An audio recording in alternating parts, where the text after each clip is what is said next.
আমরা কাটতে শুরু করছি। একটা কাঁচি নিলাম, মাঝখান থেকেই কাটতে শুরু করছি। ধরো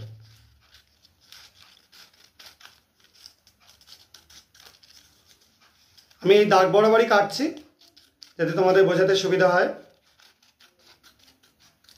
কাটা হলো, দেখো কি হয়ে গেল, দেখতে পাচ্ছ একটাই টুকরো হয়ে গেল। কিন্তু যদি আমরা এমনি সাধারণ লুপের মাঝখান থেকে এইভাবেই কাটতে শুরু করি,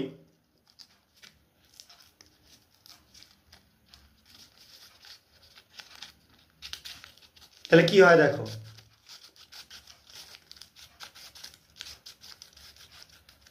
কি হয়ে গেল, দুটো আলাদা টুকরো হয়ে গেল।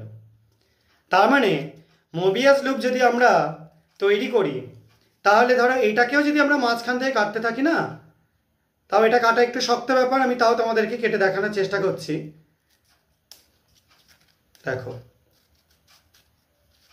খুব সাবধানে, এই সরু একদম রয়েছে।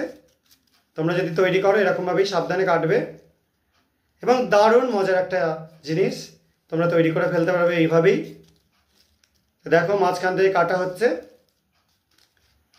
কোনো কারণে যেন সাইড কেটে না বেরিয়ে যায়, একটু খেয়াল রাখবে, সেই জন্য সাবধানে কাটবে।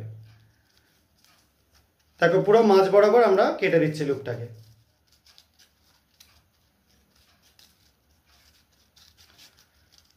এবং কাটতে কাটতে আমরা যেখান থেকে স্টার্ট করেছিলাম সেই পয়েন্টে পৌঁছে গেছি।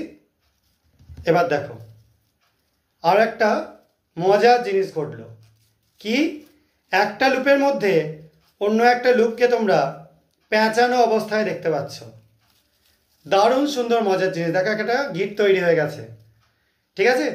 তো এই জিনিস, এত সুন্দর জিনিসটা তোমরা মোবিয়াস লুপ থেকেই তৈরি করতে পারবে।